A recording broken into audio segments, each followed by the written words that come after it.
Bab 263. Pada hari khusus ini, mereka berdua menyapu sekelompok bandit lainnya.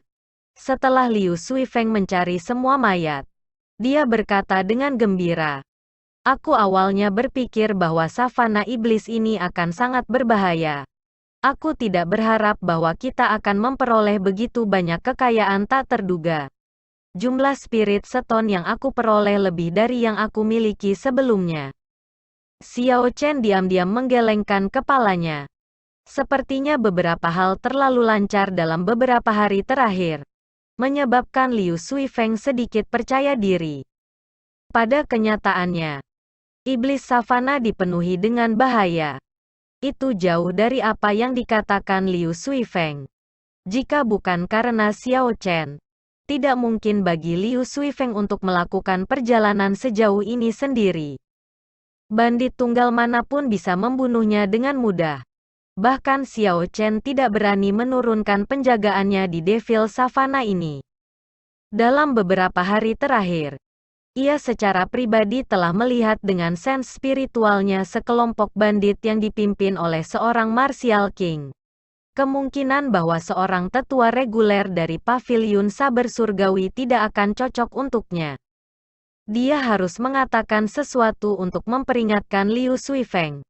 Karena itu, Xiao Chen berkata, "Kalau begitu, kamu harus melanjutkan perjalanan ini sendirian. Itu akan menyelamatkan kita dari kesulitan memecah batu roh." Ketika Liu Suifeng mendengar itu, dia langsung terpana. Kemudian dia memikirkan apa yang dia katakan dan merasa itu salah. Dia berkata, "Ye Chen, jangan khawatir. Aku hanya mengatakannya. Aku masih jelas dengan situasi di sini." Xiao Chen menghela napas lega. Sepertinya Liu Suifeng adalah orang yang rasional. Dia mengerti kapan harus maju dan mundur. Membunuh, membunuh, membunuh. Saat mereka berdua berbicara, angin sepoi-sepoi membawa suara membunuh untuk mereka berdua.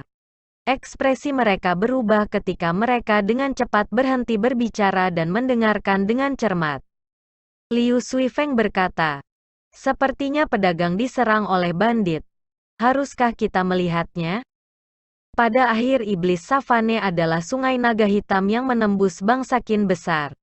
Ada pelabuhan besar di sana yang bisa membawa barang-barang dari Bangsakin besar di seluruh benua Tianwu. Dengan demikian, ada banyak pedagang di Devil Savana. Selama hari-hari ini, mereka berdua telah bertemu banyak kelompok pedagang. Ketika mereka bertemu dengan mereka yang membutuhkan bantuan, mereka akan selalu membantu. Itulah sebabnya Liu Suifeng mengajukan pertanyaan seperti itu. Xiao Chen mengangguk dan berkata, "Ada sebuah bukit kecil di sana. Kita harus bisa mengamati situasi di depan dari sana. Kami akan memutuskan setelah melihatnya. Selama masih dalam kemampuan mereka, Xiao Chen akan melakukan yang terbaik untuk membantu para pedagang. Namun, jika kelompok bandit terlalu kuat, Xiao Chen tidak akan cukup konyol untuk mempertaruhkan nyawanya. Dia berhati-hati dalam segala hal yang dia lakukan." Mereka berdua bergegas ke tempat tinggi dan mereka melihat situasi di depan. Itu memang sekelompok pedagang yang diserang oleh sekitar 500 bandit. Bandit-bandit itu bergerak tanpa hambatan. Ketika mereka menyerang para penjaga tidak dapat membalas. Mereka semua berteriak sangat gembira. Kelompok pedagang ini agak aneh. Semua kotak dan gerbong diembos dengan lapisan emas berkilauan. Sangat mempesona di bawah sinar matahari. Selanjutnya, Xiao Chen dan Liu Suifeng tidak melihat bendera asosiasi pedagang. Ini membuktikan bahwa mereka hanyalah asosiasi pedagang kecil. Jadi tidak penting apakah mereka menunjukkan bendera mereka atau tidak. Liu Suifeng merasa itu mencurigakan. Dia berkata, "Apa yang salah dengan kelompok pedagang ini? Mengapa mereka membuat diri mereka mencolok? Mereka hanya meminta dirampok. Kelompok bandit itu tampaknya tidak sulit untuk ditangani. Haruskah kita membantu mereka?" Xiao Chen merasa itu sangat aneh juga. Kebanyakan pedagang reguler akan menjadi kunci yang sangat rendah sehingga mereka tidak akan menarik perhatian para bandit. Bahkan ada beberapa kelompok pedagang yang akan membuat kereta mereka terlihat sangat rusak dan hancur. Namun, kelompok pedagang ini sangat berbeda. Dari kota-kota berisi barang-barang ke gerbong yang membawa barang-barang, mereka timbul dengan emas. Bahkan pelana pada kuda-kuda itu terbuat dari emas murni. Xiao Chen berpikir sebentar dan berkata, kelompok pedagang ini sangat aneh. Mari kita tunggu sebentar. Pada saat ini, para bandit telah mendorong jalan mereka ke posisi inti dari kelompok pedagang.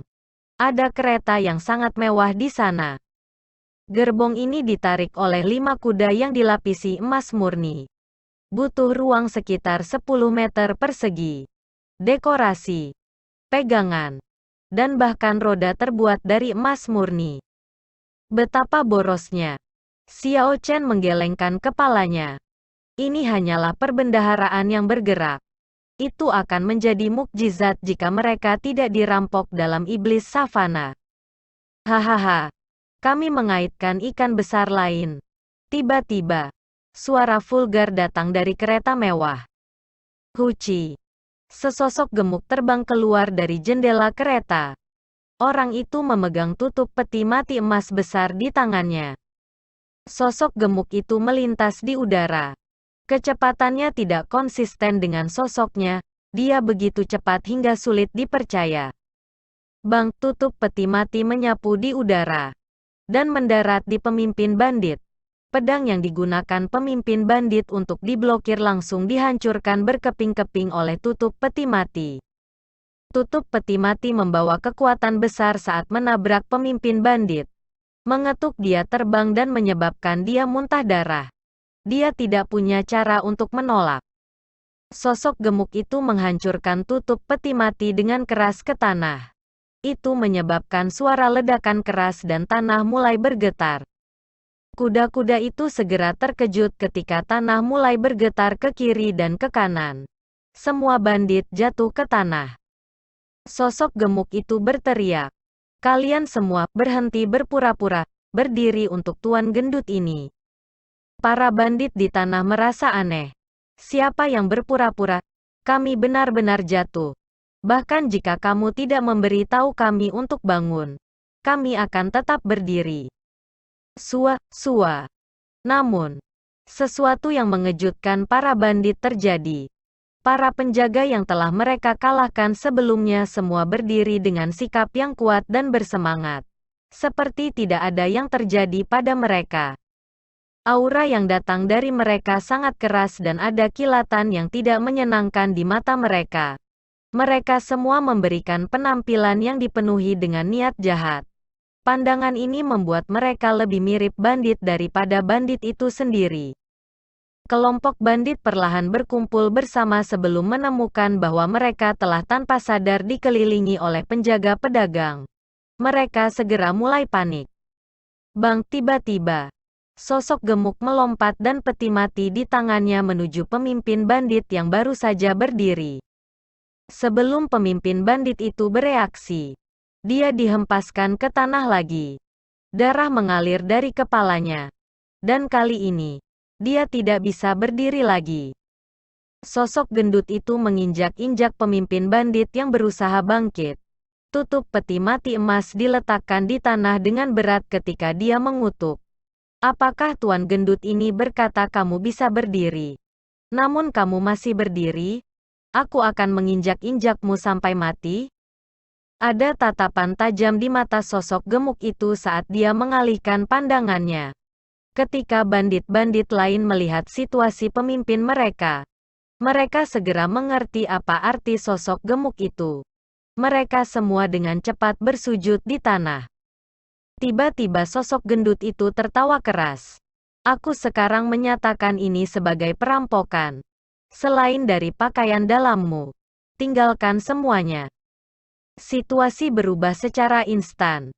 Di bawah aura yang kuat dari sosok gemuk, para bandit di tanah tidak berani menolak. Mereka semua bersujud di tanah dengan patuh, tidak berani bergerak. Ketika mereka melihat bagaimana pemimpin itu berakhir, ke titik di mana dia diinjak-injak, mereka tahu mereka hanya bisa mengakui kekalahan mereka. Setelah beberapa saat, seseorang dengan cepat berjalan mendekat. Orang ini adalah pelayan dari kota air putih di masa lalu. Dia berkata, "Tuan muda, aku telah menghitung semuanya. Ada total 10.000 batu roh kelas rendah. Jika kita termasuk barang-barang lainnya, totalnya akan menjadi 15.000 batu roh kelas rendah." Sosok gemuk itu sedikit mengernyit dan mengatakan sesuatu yang membuat para bandit ingin muntah darah. "Mengapa ada begitu sedikit? Apakah kamu melakukan apa yang aku katakan? Apakah kamu sudah memeriksa pakaian dalam mereka?" Di atas bukit, Xiao Chen dan Liu Suifeng menyaksikan apa yang terjadi. Mereka berdua merasa sangat heran. Xiao Chen mengungkapkan senyum tipis di wajahnya. Secara kebetulan, dia harus menyelesaikan akun dengan lemak ini. Dia tidak menyangka akan bertemu dengannya di sini. Sebenarnya, dia seharusnya sudah menebaknya sejak lama. Hanya lemak sialan, Jin Badao, yang akan menggunakan kereta yang mencolok dan hambar. Liu Suifeng merasa seperti dia tercerahkan ketika dia berkata, "Jadi, itu adalah Jin Dabao Jin Clan. Tidak heran mereka begitu flamboyan. Aku sebenarnya salah menilai mereka sebelumnya." Ketika Xiao Chen mendengar ini, dia sedikit terkejut. Dia bertanya, "Kamu kenal dia?" Liu Suifeng mengangguk dan menjelaskan. Dia adalah tuan muda dari Asosiasi Pedagang Besar Bangsa Tang Besar. Asosiasi Pedagang Rok Emas. Mereka adalah salah satu dari 5 asosiasi pedagang besar di bawah langit. Dan mereka berada dalam posisi yang sama dengan Asosiasi Pedagang Feng Yu Bangsa Qin Besar. Asosiasi Pedagang Raja Wali Emas dulu tidak memiliki ketenaran di negara Qing Besar. Namun, dalam beberapa tahun terakhir, mereka menjalin hubungan dengan Heavenly Craft Manor. Mereka sekarang sangat aktif di bangsa Qin Besar. Salah satu dari 5 asosiasi pedagang besar. Mengira asal-usul lemak ini begitu hebat. Xiao Chen menghela nafas pada dirinya sendiri ketika mendengar penjelasan Liu Suifeng. Xiao Chen menduga asal-usulnya menjadi luar biasa sejak dulu. Namun, dia tidak menyangka bahwa asal-usulnya akan sangat mengejutkan. Liu Suifeng memiliki pandangan yang agak panik di matanya.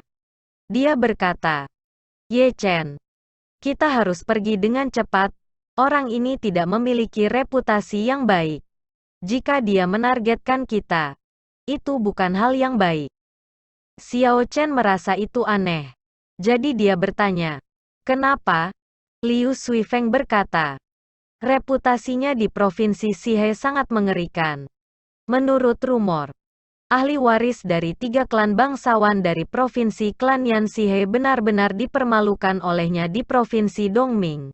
Setelah dia kembali, dia merasa sangat terhina dan malu sehingga dia menghilang." Xiao Chen berkeringat di dalam hatinya.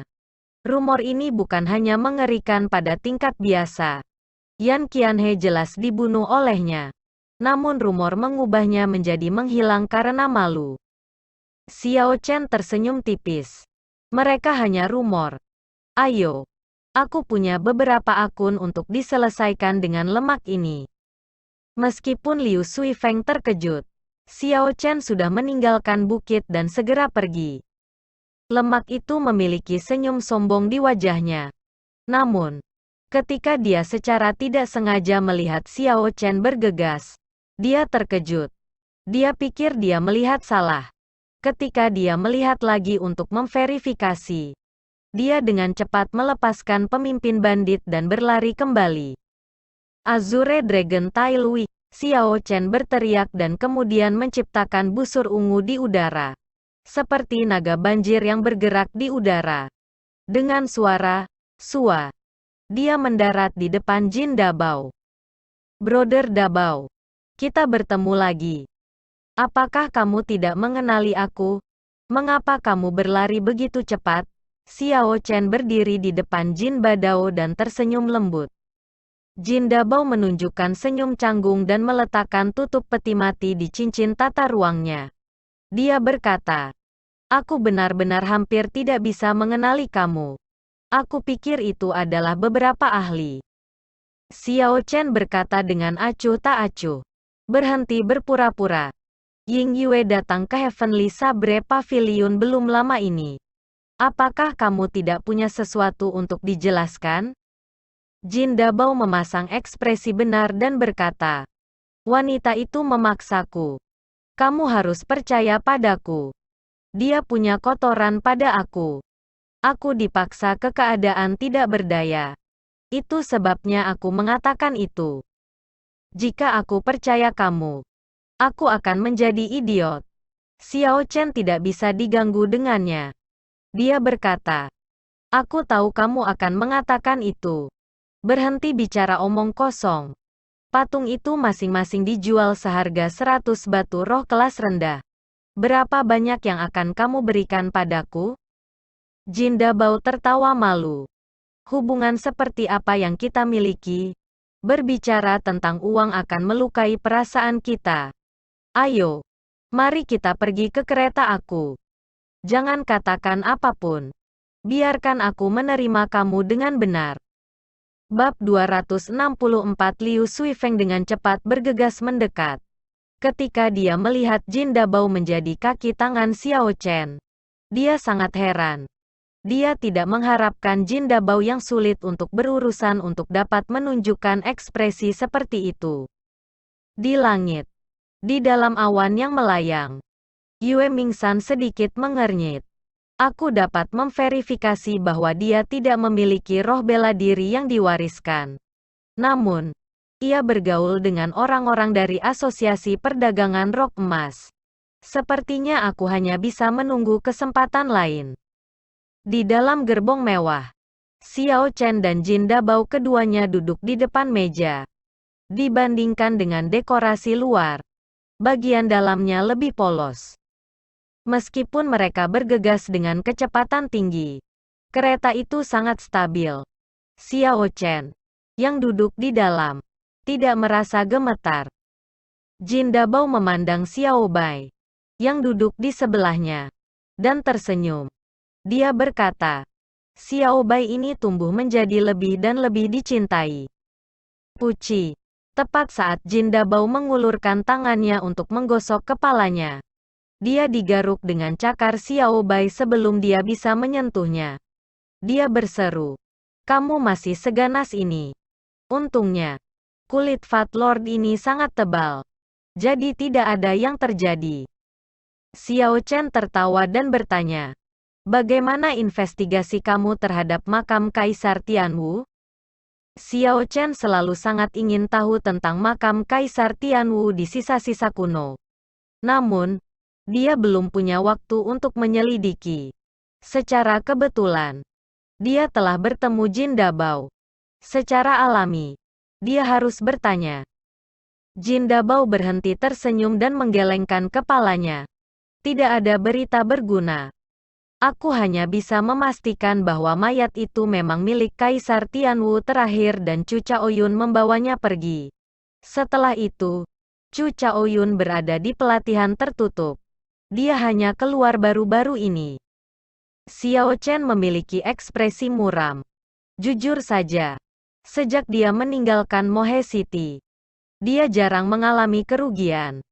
Namun, ia tidak menderita kerugian lebih dari satu kali di tangan Chu Chaoyun. Xiao Chen merasakan ketakutan yang mendalam terhadap orang ini. Karena itu, dia ingin mendengar berita tentangnya. Dia terus bertanya, "Bagaimana kultivasinya? Apakah ada referensi yang pasti?" Jin Dabao berkata, "Aku tidak melihatnya secara pribadi tetapi dia paling tidak merupakan puncak sein marsial kelas superior. Peti mati emas itu pasti dapat membantu seorang kultivator meningkatkan kecepatan kultivasi mereka. Berbaring di peti mati dapat meningkatkan kecepatan budidaya. Ini sangat aneh." Xiao Chen merasa curiga dan berkata, "Bagaimana kamu tahu?" Lemak itu terkekeh dan berkata, "Jangan lupa, Tuan gendut ini juga mendapatkan sepotong peti mati. Setelah lama meneliti, aku yakin dengan kesimpulan ini." Xiao Chen memiliki kesan mendalam tentang tutup peti mati emas. Ketika diayunkan, itu terlihat sangat biasa. Namun, sense spiritualnya mendeteksi fluktuasi ruang di sekitarnya. Saat diayunkan, sepertinya menerobos ruang dan menciptakan ranah kecil yang belum matang. Xiao Chen mengumpulkan pikirannya dan bertanya dengan suara cemberut. Apakah Chu Chaoyun mendapatkan api surgawi yang diwarisi oleh Kaisar Tianwu? Ini adalah hal yang paling diperhatikan Xiao Chen. Meskipun itu hanya 1/10 dari api surgawi yang diwariskan, kekuatannya masih sangat mengerikan. Jika Chu Chaoyun bisa menangkapnya sepenuhnya, itu akan jauh lebih kuat daripada Purple Thunder True Fire milik Xiao Chen saat ini. Xiao Chen tidak takut ranah kultivasi Chu Chaoyun lebih tinggi darinya. Selama itu tidak melebihi seluruh wilayah. Dengan kecakapan tempurnya, dia tidak akan takut akan puncak martial Saint. Namun, jika Chu Chaoyun memahami Purple Thunder True Fire, maka semua orang akan takut padanya. Bakatnya, teknik bela diri, teknik kultivasi, dan roh bela diri semuanya berada di antara puncak orang-orang di generasi yang sama. Jika dia benar-benar memahami Purple Thunder True Fire, maka dia bisa dikatakan tidak tertandingi di antara martial science. Jin Dabao memiliki ekspresi serius ketika dia berkata, "Kamu sebaiknya bersiap secara mental." Aku memperkirakan bahwa dia sudah bisa menggunakan 1/4/10 api surgawi setidaknya. Lebih jauh, dia mungkin telah mendapatkan teknik bela diri yang diwariskan dari dinasti Tianwu. Permainan pedang pembalik darah yang memadamkan kehidupan. Jika itu di masa lalu, Xiao Chen akan meragukan kata-kata berlemak itu. Namun, sekarang dia tahu lemak adalah tuan muda asosiasi pedagang rok emas. Dia sangat percaya padanya. Dalam hal pengumpulan informasi, bahkan pengadilan kerajaan di setiap negara tidak akan mendapat informasi sebaik asosiasi pedagang ini. Dalam berbisnis, informasi adalah hal yang paling penting. Tiba-tiba, Jin Dabao sepertinya memikirkan sesuatu. Betul. Kamu harus menuju ke kota Sihe untuk berpartisipasi dalam lelang Paviliun Linlang. Chu Chaoyun akan berpartisipasi juga. Kamu mungkin bertemu dengannya di sana. Chu Chaoyun akan berpartisipasi dalam pelelangan juga. Xiao Chen sedikit mengernyit. Tiba-tiba, dia merasa bahwa pelelangan ini akan menjadi lebih rumit daripada yang dia bayangkan. Xiao Chen menangkupkan tangan di atas tinjunya dan berkata, "Terima kasih. Aku akan berhati-hati dan melakukan yang terbaik untuk menghindarinya." Lemak itu tertawa keras dan berkata, "Tidak perlu berterima kasih kepada aku. Hubungan seperti apa yang kita miliki? Biarkan aku memberitahu kamu beberapa berita lain. Kekuatan lawan lama kamu semuanya melonjak tiba-tiba. Duan Muking mempraktikkan mantra es yang sangat dalam untuk lapisan ke-9. Kekuatannya sekarang bahkan lebih mengerikan. Siapapun yang melihatnya sekarang akan merasa seperti mereka jatuh ke gua es." Roh bela diri Hua Yunfei sudah sangat terbangun. Teknik pedang kematiannya yang berdarah telah dipraktikkan dengan sangat sempurna. Dia sekarang menjadi sangat jahat, sangat aneh. Tentu saja, yang paling mengerikan bukanlah keduanya. Sebaliknya, itu adalah Gui Yi Markis dan Ji Changkong. Dalam hal keuntungan, kedua orang ini telah mendapatkan yang terbesar di sisa-sisa kuno setelah Chu Chaoyun. Xiao Chen merasa curiga dan bertanya, "Bagaimana bisa keuntungan kami cukup signifikan? Bisakah keuntungan mereka lebih baik dari kami?" Si gemuk tertawa dengan jijik. "Keuntungan kita dianggap tidak banyak. Mari kita bicara tentang Guyi Markis dulu. Orang ini memperoleh senjata suci yang diwariskan dari dinasti Tianwu, pedang pemisah langit. Awalnya, kupikir itu hanya senjata suci yang rusak yang kehilangan daosnya. Jadi aku tidak peduli. Bagaimanapun, meskipun senjata suci yang rusak seperti itu jarang terjadi, mereka tidak bernilai banyak. Namun, sekarang aku tahu bahwa orang ini sangat beruntung. Pedang pembelah langit itu telah diturunkan dari Kaisar Tianwu generasi pertama sampai sekarang. Daosnya sebenarnya benar-benar utuh. Meskipun beberapa dari itu hilang dalam 1000 tahun terakhir, itu akan dapat dipulihkan setelah 10 tahun.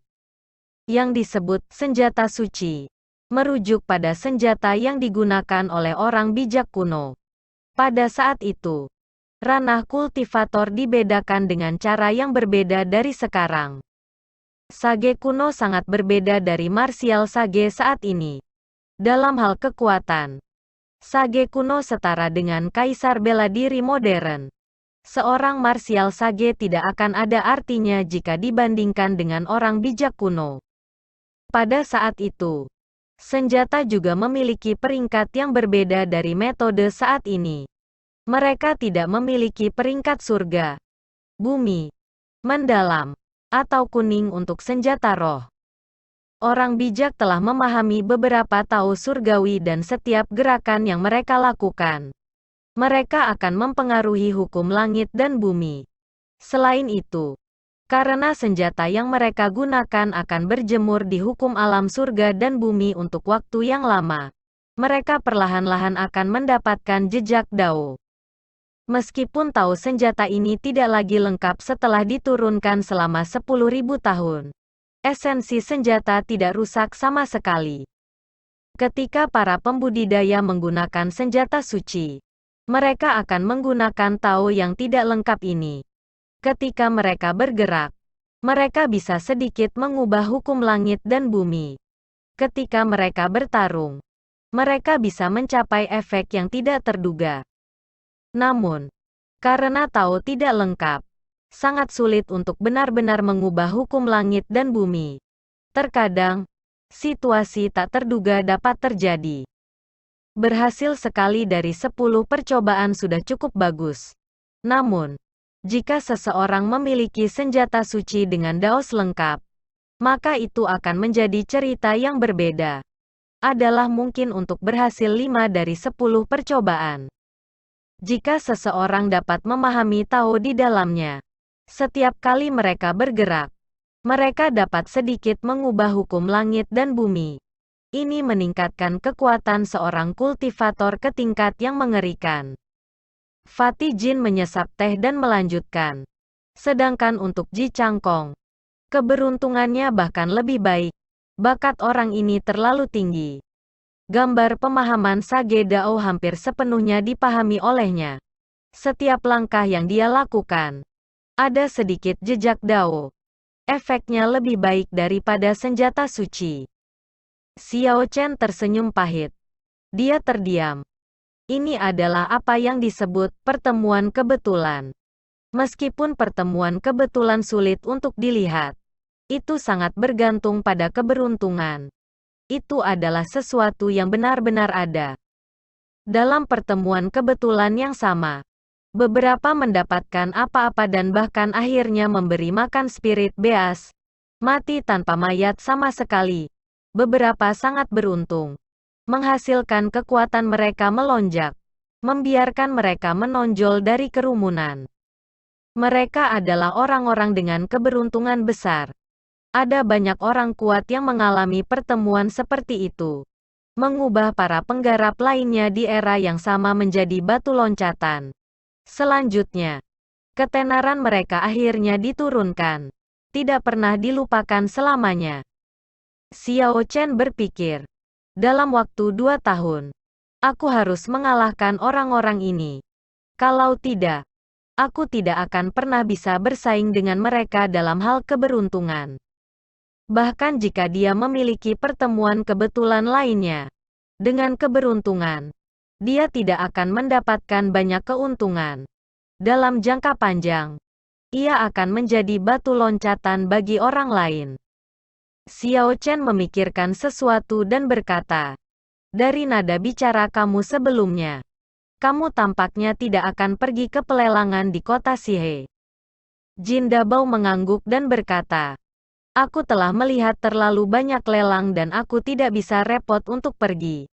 Jika aku benar-benar ingin mendapatkan beberapa harta karun puncak, aku harus pergi ke pelelangan bawah tanah Ancient Desolate Lands, atau pelelangan kelas atas yang dilakukan oleh bangsa Great Jin. Itu adalah panggung yang sangat besar. Biarkan aku memberitahu kamu. Melihat lemak masuk ke mode penjualan, Xiao Chen tahu itu akan terus berlanjut dengan berhenti. Jadi Xiao Chen segera menghentikannya. Berkata, tunggu. Kamu tidak perlu memberitahu aku tentang itu. Karena kamu tidak akan pergi ke kota Sihe.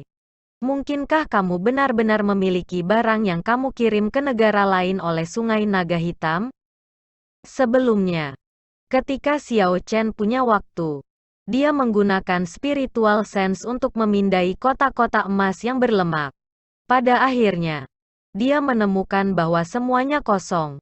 Tidak ada apa-apa di sana. Meskipun lemak memiliki banyak cincin tata ruang di jari-jarinya, itu tidak akan cukup untuk membawa barang. Cincin spasial biasa hanya bisa berisi sekitar beberapa puluh meter persegi ruang. Jika mereka ingin membawa barang dalam jumlah besar, itu tidak mungkin. Adapun cincin spasial kualitas terbaik, belum lagi kelangkaannya. Bahkan cincin spasial kualitas tertinggi hanya memiliki beberapa ratus meter persegi ruang. Masih tidak cukup untuk membawa sejumlah besar barang. Karena itu, ketika si gemuk berkata bahwa dia tidak akan pergi ke kota Sihe, Xiao Chen cukup terkejut. Karena dia tidak mengangkut barang atau berpartisipasi dalam pelelangan. Lalu apa yang dilakukan lemak di iblis savana? Lemak itu tersenyum.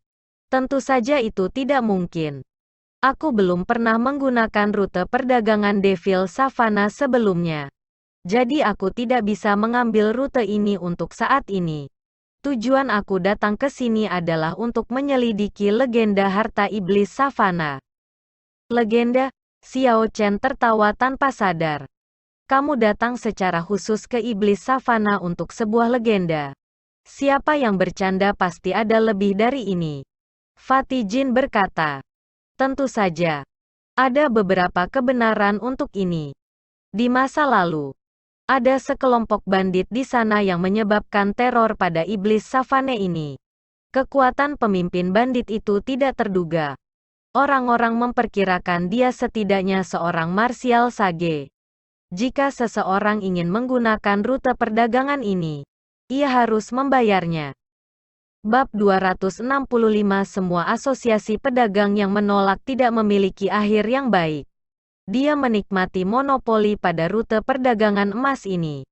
Pada akhirnya, jumlah kekayaan yang dia kumpulkan telah mencapai tingkat yang menakjubkan.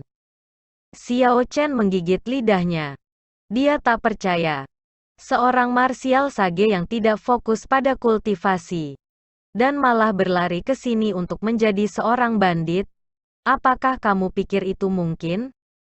Ketika seseorang mencapai martial sage, standar mereka jauh lebih tinggi daripada orang biasa. Mereka memandang barang-barang duniawi dengan sangat ringan. Setelah semua, mereka mengejar puncak cara bela diri. Sangat jarang seseorang peduli dengan barang-barang material ini.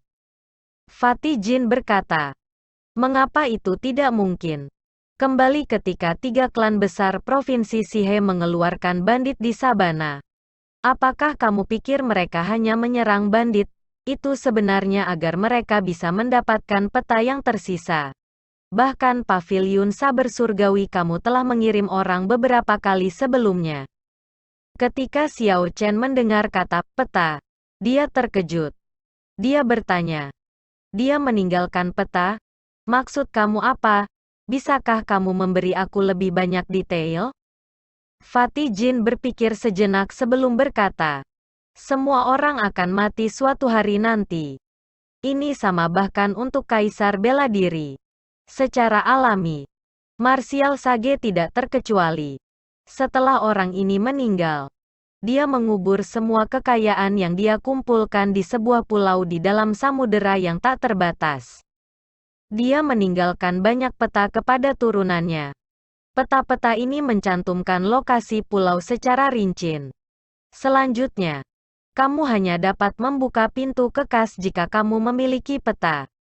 Sayangnya, keturunannya terlalu tidak berguna.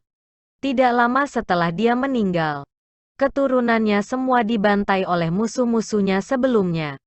Karenanya, peta itu tersebar di mana-mana.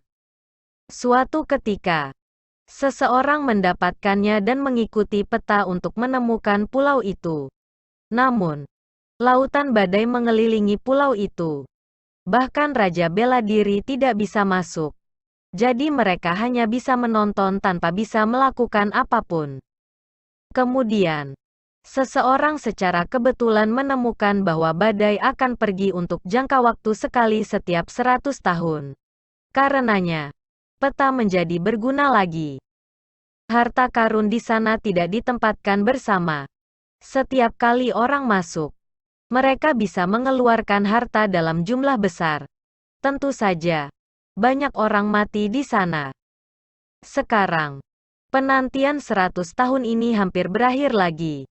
Karenanya, Tuan Gendut ini bermaksud untuk mencoba keberuntunganku. Aku sudah sangat lambat. Aku tidak tahu apakah ketiga klan bangsawan berhasil mendapatkan peta ketika mereka menyerang bandit pada waktu itu. Jin Dabao berbicara dengan lambat dan tanpa lelah, tetapi informasinya sangat terorganisir dengan baik. Saat Xiao Chen mendengar mereka, dia memahaminya. Aku bertanya-tanya apakah peta yang aku miliki adalah yang dicari lemak. Xiao Chen berpikir sejenak sebelum bertanya. Berapa lama lagi sampai akhir 100 tahun ini? Lemak itu berpikir sejenak sebelum menjawab. Sekitar 1 tahun. Lord Fat ini bermaksud menghabiskan tahun ini di Devil Savannah. Bahkan jika aku tidak menemukan peta, aku akan dapat memperoleh penghasilan tambahan. Masih ada 1 tahun. Kalau begitu, tidak perlu terburu-buru, pikir Xiao Chen. Aku bisa mengesampingkan ini sebentar. Setelah bepergian selama setengah hari di kereta, pasangan itu berpisah dengan Jin Dabao. Jin Dabao melanjutkan strateginya menjadi umpan hidup untuk menarik lebih banyak bandit dan pasangan itu menuju ke jalan keluar dari Iblis Savana. Sepanjang jalan, Xiao Chen bertanya, Sui Feng, apakah kamu pernah mendengar tentang legenda tentang peta harta karun Iblis Savana? Liu Sui Feng berpikir lama sebelum dia berkata, aku sepertinya pernah mendengarnya sebelumnya. Tetapi aku tidak terlalu memperhatikannya. Aku hampir lupa tentang itu. Apakah kamu berpikir untuk berburu harta karun? Xiao Chen tersenyum dan berkata, aku tidak punya waktu untuk itu sekarang. Tujuan utama aku adalah memahami, mendengarkan pedang dan berkomunikasi dengannya. Akhirnya ada beberapa kemajuan di dalamnya. Aku tidak ingin terganggu oleh hal-hal lain. Keduanya bepergian selama 3 hari lagi. Karena mereka sudah dekat tepi Iblis Savana, jumlah pertemuan bandit berkurang. Sebaliknya, mereka melihat semakin banyak pedagang. Pada sore yang khusus ini, garis besar sebuah desa kecil muncul dalam visi mereka. Liu Sui Feng berkata dengan gembira, kami akhirnya keluar dari savana ini. Setelah melakukan perjalanan selama setengah hari lagi, kita akan dapat mencapai kota Sihe. Xiao Chen juga merasa sedikit lega. Meskipun tidak ada masalah fisik dengan berkemah di luar ruangan selama beberapa hari, mereka lelah secara mental. Desa tak bernama di depan secara khusus didirikan untuk para pedagang dan pembudidaya yang melewati sabana untuk memasok. Ada penginapan dan beberapa pasar di sekitar. Banyak pembudidaya yang melakukan pelatihan pengalaman dalam Iblis Savana akan memilih untuk menjajakan dagangan mereka di tempat ini. Meskipun desa ini kecil, namun ramai dan berisik. Keduanya menemukan sebuah penginapan. Setelah makan enak, mereka berdua pergi ke kamar masing-masing dan beristirahat. Di dalam ruangan, Xiao Chen duduk bersila di tempat tidur. Pusaran air ki di dantiannya berputar perlahan. Purple Thunder Divine Incantation beredar perlahan di meridiannya. Zizi. Segera, busur listrik yang tak terhitung jumlahnya muncul di ruangan. Membuat suara berderak tanpa henti. Energi spiritual murni yang dikaitkan dengan kilat mengalir ke tubuh Xiao Chen. Kerapatan energi spiritual di bawah pegunungan Lingyun sangat tipis. Itu tidak sebanding sama sekali. Xiao Chen merasakan perbedaannya setidaknya 50%. Ada perbedaan yang sangat besar. Tidak heran sekte besar adalah daya tarik yang kuat bagi begitu banyak pembudidaya. Setelah 4 jam, Xiao Chen berhenti mengedarkan energinya. Ketika dia membuka matanya, listrik di ruangan itu masih belum pudar, dan sesekali berkedip-kedip. Xiao Chen sedikit mengernyit. Keadaan petir tampaknya mengalami peningkatan hampir setiap hari. Kalau begini terus, aku mungkin bahkan tidak bisa mengeksekusi Twisting Road Round Peak. Aku harus menemukan teknik marsial yang dikaitkan dengan kilat. Bang, bang, bang, suara ketukan datang dari pintu. Suara Liu Suifeng datang dari luar. Ye Chen, aku akan pergi keluar untuk menjual beberapa spirit chores dan bahan-bahan lainnya. Apa kamu mau ikut dengan aku? Ada banyak pedagang yang membeli semua jenis bahan spirit beast. Karena mereka berpakaian seperti petani. Ketika mereka dalam perjalanan ke penginapan, banyak pedagang bertanya tentang hal itu. Karena mereka sedang terburu-buru untuk beristirahat, mereka menolak semuanya. Sekarang setelah mereka beristirahat sebentar, itu bukan ide yang buruk untuk menjual kepada mereka ketika mereka memikirkannya. Lelang kota Sihe akan dimulai dalam 3 hari. Akan terasa lebih meyakinkan untuk memiliki lebih banyak batu roh di tangan. Xiao Chen tidak terlalu memikirkannya dan hanya menyetujui saran itu. Mereka berjalan keluar dari penginapan dan menuju ke area pasar tersibuk. Membeli semua core spirit yang dikaitkan dengan angin dengan harga tinggi. Hanya angin yang dikaitkan ingin. Terlepas dari pangkat, aku akan mengambil apapun yang kamu miliki. Buka untuk bisnis selama 2 jam. Jadi cepatlah datang. Menjual 10 inti roh peringkat 5 dari berbagai atribut. Ada juga kulit spirit beast peringkat tinggi. Membeli 10 tangkai rumput desolate. Penggarap dengan ini. Tolong datang padaku dengan cepat. Suara orang-orang yang berteriak dagangan mereka memasuki telinga mereka. Itu sangat ramai. Ada pembudidaya dengan kios di kedua sisi jalan. Pedagang bisa terus berkeliling bertanya tentang harga. Meskipun tempat itu tampak sangat berantakan, ada sesuatu yang mengelola tempat itu. Mereka tidak mengizinkan orang mendirikan warung tanpa izin. Jika mereka melakukannya, mereka akan diusir oleh para manajer. Xiao Chen dan Liu Suifeng pergi ke pusat manajemen dan mengantri selama 1 jam sebelum mereka mendapatkan tempat untuk mendirikan sebuah kios. Manajer menyerahkan kios, papan nama, dan segala macam alat lainnya kepada mereka berdua. Layanan mereka cukup komprehensif.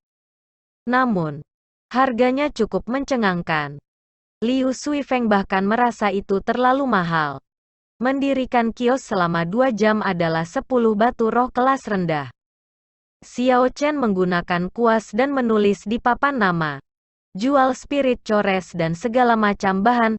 Semua pembelian harus dilakukan di Spirit Stone. Setelah Xiao Chen menuliskannya, dia tersenyum. Sudahlah. Hanya 10 batu roh kelas rendah. Itu bukan apa-apa bagimu. Mari kita mendirikan warung terlebih dahulu dan berharap akan ada pelanggan besar yang membeli semuanya sekaligus. Ketika mereka tiba di kios, Mereka mengganti papan nama. Setelah beberapa saat, seorang pedagang dengan pakaian emas mewah berjalan mendekat. Pedagang ini berusia sekitar 40 tahun dan memiliki 2 penjaga martial saint. Senyum lebar memenuhi wajahnya yang sedikit montok. Dua saudara ini. Apakah kamu menjual spirit cores? Pedagang setengah baya itu berkata sambil tersenyum. Xiao Chen mengangguk. Inti roh semua peringkat 3 ke atas. Ada sekitar 3.000 di antaranya. Selain itu, ada beberapa kulit spirit beast.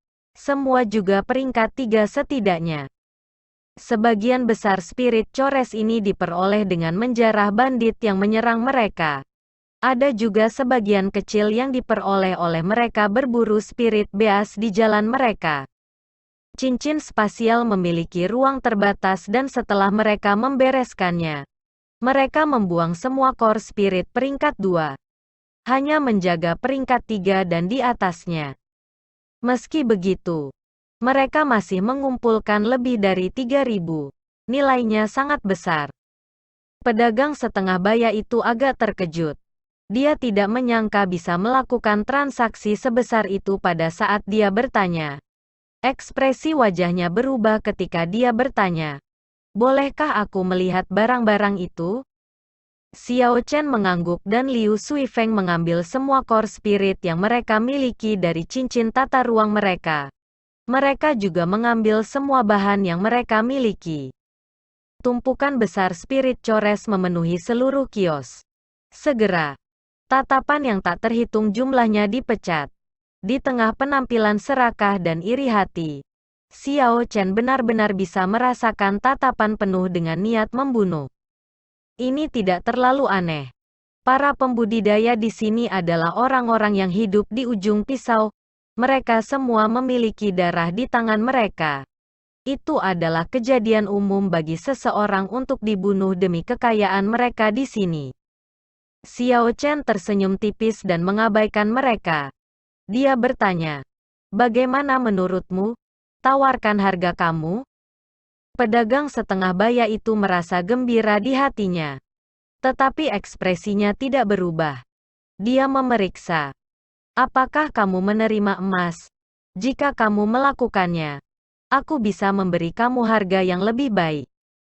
Ketika Xiao Chen melihat kegunaan batu roh, ia tidak lagi merawat emas. Karena itu, dia menggelengkan kepalanya dengan tegas. Liu Suifeng berkata, "Apakah kamu tidak mampu membelinya?" Pedagang setengah baya itu tertawa keras. Hanya bertanya, "Aku mampu membayar jumlah batu roh ini. Ini tawaran aku. 10.000 batu roh tingkat rendah. Aku ingin semuanya. Kami dapat menyimpulkan transaksi di sini atau kamu dapat memilih lokasi lain." Pedagang setengah baya juga memahami prinsip tidak memamerkan kekayaan kamu. Jadi dia dengan ramah menawarkan 2 metode untuk melakukan transaksi dan mengizinkan mereka untuk memilih. Xiao Chen berpikir sejenak. Pedagang ini memiliki latar belakang yang tidak diketahui.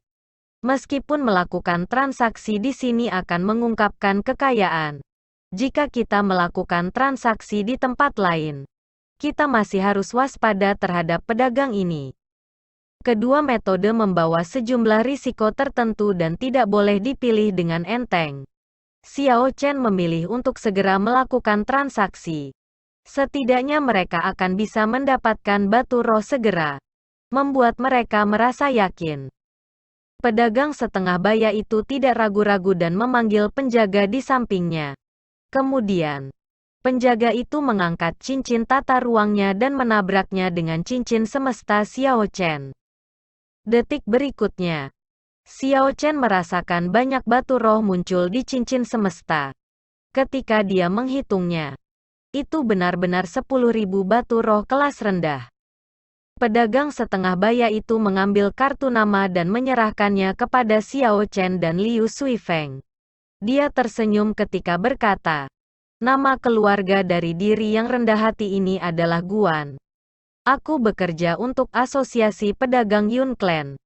Aku berharap akan ada lebih banyak peluang bagi kita untuk bekerja sama lagi di masa depan. Jika kamu membawa kartu nama ini ke toko Yun Clan manapun, kamu dapat menikmati diskon 10%.